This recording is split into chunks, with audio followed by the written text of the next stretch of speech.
अगर आपको बोल रही है, एक उम्मीदवार आपको बोल रही है कि हमारा वोट ले लो, लेकिन हमारा वोट शपथ नहीं लिया गया, तो ये सरासर हम पे अन्याय हुआ है। हमें जो हम संविधान में जाना चाहते हैं, हम हमारे आवाज़ उठाना चाहते हैं, हम जो पीड़ित है, जो शोषित है, उनके खिलाफ बोलना चाहते हैं, लेकिन हमें उनसे बोलने के लिए मना कर दिया, हमें वहाँ तक आने के लिए मना कर दिया। तो ये हम न्याय चाहते हैं, तो ये हम पे अत्याचार हो रहा है। और ये अत्याचार के लिए हमने ये पहली आवाज़ उठाई है कि हमने सारी मीडिया को बुलाया ताकि हमारी आवाज़ सारी जनता तक। इलेक्शन 2012 से हम लोग लड़ रहे हैं। ऐसा इसमें ये बार पहली बार हुआ है कि इस पे इलेक्शन ऑफिसर ने फॉर्म भर के एक्सेप्ट करा है। उसके बाद में उसने बोला कि आपका फॉर्म एक्सेप्ट हो गया। हम लोग ने बाहर आए, उसके बाद में नेक्स्ट डे जब स्कूटनी होती है उसमें मेरा फॉर्म आया तो उसने बोला रिजेक्ट। मैंने बोला क्यों रिजेक्ट? तो बोले आपने शपथ नहीं ली। तो मैंने शपथ दिलाना आपका काम है। अभी कोई अपन फॉर्म फिल करेंगे तो उसमें एक चीज़ अगर अपन नहीं भरेंगे ना तो फॉर्म आगे नहीं जाता है, तो वो काम आपका है। तो उसने बोला कि नहीं रिजेक्ट। बोले मैं बोली रिजेक्ट आप कर ही नहीं सकते। इससे पहले भी हम लोग ने इलेक्शन लड़े थे एमएलए का, ये फर्स्ट टाइम नहीं है, उसके पहले भी लड़े थे। तो वो ऑफिसर ने हम लोग को शपथ के लिए दिया था कि फॉर्म एक्सेप्ट हो गया है, अभी शपथ ले लो। तो ये काम आपका है, आपको बिठाए हमारी सेवा करने के लिए, ना कि हमारा फॉर्म रिजेक्ट करने के लिए। आपने शायद से पैसे खाए होंगे किसी से, तभी आपने सना मलिक के एक इंसान का 2 वोटर ID था, उसमें हम लोग ने जब ऑब्जेक्शन उठाए तो बोला नहीं डाल सकते, एक्सेप्ट है। ऐसा क्यों एक्सेप्ट है भाई?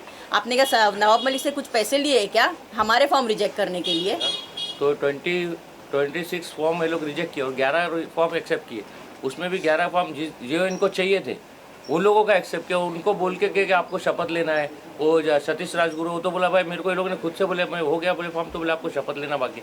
मतलब इनको जो चाहिए था, जो लोग इनको चाहिए उनको शपथ लेने लगा, बाकी लोग को ये लोग चुपचाप बाहर निकलवा दिए। इनको बोलने का बहुत तो आपने शपथ नहीं लिया, आप बात हुई।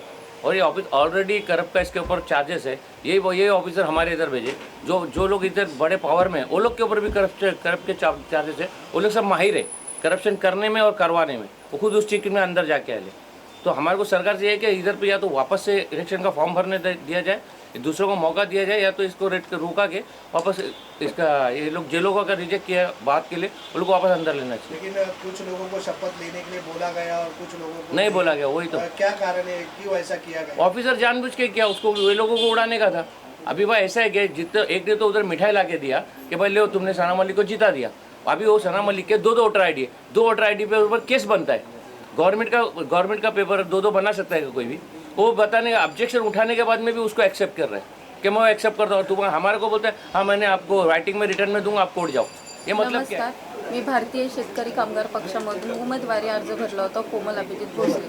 तिथे अर्ज भरत असताना आम्ही तिथे 3 वेळा विचारलं त्या सरांना की शपथविधीचं काय झालं. विकास कांबळे सरांनी आम्हाला 3 वेळा सांगितलं की तुमचं सर्व झालेलं आहे, तुम्ही सकाळी 11 वाजता या आणि तुमचं ते उमेदवारी जो अर्ज बाद झाला किंवा काय झाला ते विचारून तुम्हाला सांगितलं जाईल. आम्ही तरी पण माझे मिस्टर, माझे भाऊ दीपक कांबळे, कुणाल सावंत, राजू वंजारे हे सर्व तिथं असताना आम्ही 3 वेळा विचारलं की सर शपथविधी आमची झालेली नाही. तर ते काय बोलले तुमचं सर्व झालं, तुम्ही डायरेक्ट 11 वाजता या म्हणून. तर विकास कांबळे सरांनी आमची दिशाभूल करून व आम्हाला तिथून बाहेर काढले की जावा करून तुमचं झालेलं आहे, 11 वाजता या आणि छाननी करून तुम्ही तुमचं बघून घ्या एवढं सांगितलं. यांच्यावर कायदेशीर कारवाई झालीच पाहिजे. लोकराज्य पार्टीचा उमेदवार म्हणून उभा होतो. मी लोकराज्य पार्टीचा मुंबईचा अध्यक्ष म्हणून काम पाहतोय. माझ्याकडे जबाबदारी आली. मी 40 वर्षाचा प्रवास BJPचा सोडून लोकराज्य पार्टीची मुंबईची जबाबदारी घेतलेली आहे. हा एक असा पक्ष होता की ह्या पक्षाने गोरगरिबांना सगळ्या 18 पगड जातींना एकत्र घेऊन आरक्षणासाठी न्याय हक्कासाठी लढणाऱ्यांचा हा पक्ष आहे. अशा पक्षात मी प्रवेश घेतला. या पक्षाने मला उमेदवारी दिली. मला कॉन्फिडन्स होता की मी या मतदारसंघातनं 100% यशस्वी होईल. पण फक्त एका शपथपत्रामुळे माझा अर्ज यांनी नाकारला. पण मला न्याय मिळणार याची मला गॅरंटी आहे, कारण माझी पार्टी आणि माझी लीगल टीम या कामाला लागलेली आहे. माझा मंगळवारपर्यंत आमच्या पार्टीने निर्णय घेतला आहे की याच्यावर PLI दाखल होणार. मंगळवारपर्यंत आमचा PLI पार्टी दाखल करणारच आणि आम्ही करणार. कोण येवो किंवा नको येवो, हे लोक आहेत माझ्याबरोबर, येण्याला तयार आहेत सगळे. पण मी एकटा करणार आणि लढणार आणि त्या ऑफिसरला धडा शिकवणार, हेच माझं उद्देश आहे. आणि जास्तीत जास्त माझा प्रयत्न असा असेल, या विधानसभाची निवडणूक स्थगिती कशी होईल हेच मी पाहतोय. हेच मला करायचं आहे. ह्या निवडणुकीत आत्ता मला ह्या विधानसभेची इलेक्शनच थांबवायचे. याची निवडणूक प्रक्रिया ही पूर्णपणे चुकीची आहे.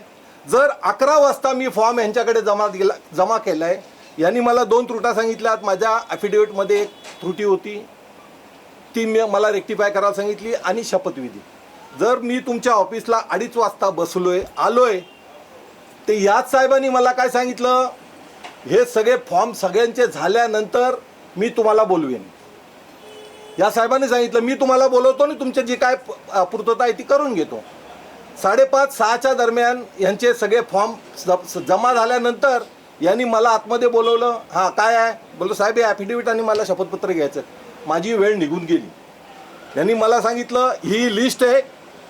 त्यांनी एक लिस्ट दाखवली मला, एक पुस्तकातनं जजेस वगैरे असतात यांच्याकडनं जाऊन तुम्ही रात्रीचे 12 वाजेपर्यंत ह्या अथॉरिटीज दिल्यात, यांच्याकडनं जाऊन तुम्ही शपथ घेऊन या 12 वाजताच्या आतमध्ये. जर त्यांना 12 वाजेपर्यंत जी अथॉरिटी होती, तर मग यांना पण 12 वाजेपर्यंत आरोला अथॉरिटी होती ना. यांनी काय ती शपथ आमच्याकडनं घेतली नाही. म्हणजे हा जाणून बुजून आम्हाला बाद करायच्या निर्णयानेच त्या खुर्चीवर बसला होता. मी राष्ट्रीय उलमा काउन्सिल पार्टीचा उमेदवार आहे. साहेब आम्ही तिथे गेलो तर आम्हाला त्याने ना आमच्याशी असा व्यवहार केला आहे ना, तो आरो शिवाजी भट, आणि तो एवढा मोठा करप्शन माणूस होता ना. 2018मध्ये त्यांनी 50 लाखाचा घपला केला आहे. आणि सर्वात पहिला मी त्याला ना निषेध करतो.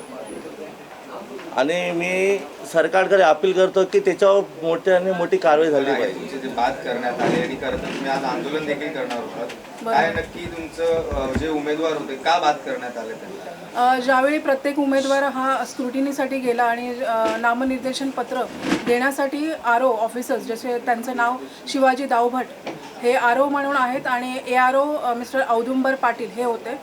जेव्हा प्रत्येक उमेदवार हा आपला अर्ज घेऊन त्यांच्याकडे गेला, तेव्हा त्यांनी अर्ज पाहिला आणि जेव्हा त्यांना सांगण्यात आलं की साहेब शपथ राहिली आहे, तर त्यांनी अक्षरशः डावलत नाही, तुम्ही जा आता बाहेर, मी तुम्हाला बोलवतो. म्हणजे ह्या पद्धतीने त्यांची वागणूक होती. आणि त्यांनी सांगितलं ह्यांना आतमध्ये कोणी पाठवलं, यांना आत कोणी पाठवलं. मी त्यांना आणि मला सांगितलं तुम्ही बाहेर व्हा, तुम्ही आधी बाहेर व्हा. म्हणजे ही त्यांची वागण्याची पद्धत होती. एका महिला उमेदवाराची ही बोलण्याची त्यांची पद्धत होती. जेव्हा बाहेर आलं तेव्हा त्यांनी अक्षरशः त्यांचे सगळे ऑफिसर्स उठून बाहेर आले आणि म्हणाले तुम्ही बाहेर बसायचं, आतमध्ये यायचं नाही, यांना कोणी आत सोडू नका आणि तुम्हाला मी नाव घेऊन बोलवणार, तुम्ही नाव घेऊन या, मी तुमच्यावर अन्याय होऊ देणार नाही, हे त्यांचे शब्द होते. पण त्यांनी आमच्यावर अन्याय केला. त्यांनी शेवटपर्यंत अगदी 6:30 8 ओतचा टाईम दिला होता, पण त्यांनी 6:30पर्यंत आम्हाला बसवून ठेवलं. 6:30 नंतर त्यांनी आम्हाला एकेकाला बोलवलं आणि आम्हाला सांगितलं आता तुम्ही बाहेर जा, नोटरी ऑफिसरला विचारा की ओत कुठे मिळेल. आणि हे सांगणं त्यांचं कर्तव्य नाही आहे की ओत कोणाकडे घ्यायची. त्यांना हे एक्सपेक्टेडच नाही आहे की ते प्रत्येक उमेदवाराचा अर्ज स्वीकार झाला पाहिजे. हे अगदी सरळ दिसत होतं की त्यांना सगळ्यांचे अर्ज बाद करायचे होते. आणि जे राष्ट्रीय पक्षाचे जे काही उमेदवार होते, मला कोणाची नावं घ्यायची नाही आहेत, त्या उमेदवारांचं त्यांनी अक्षरशः ऑफिसमधून फोन करून त्यांना तुमचे हे डॉक्युमेंट्स राहिले आहेत, हे बाकी आहे, हे सगळं सांगून त्यांचे फॉर्मॅलिटीज कंप्लीट केल्या. म्हणजे अपक्ष उमेदवार किंवा दुसरा उमेदवार त्यांना नको होता हे सरळ दिसून येत होतं. त्यामुळे मला असं सांगायचं आहे की हा सरळ अन्याय झाला अपक्ष उमेदवारांवर. किती उमेदवार होते आणि किती उमेदवारांचे जे अर्ज आहेत ते रद्द करण्यात आले? 46 टोटल 46 उमेदवार होते. काही उमेदवारांनी 4 फॉर्म दिले होते. रिजेक्ट हुआ है, 20 का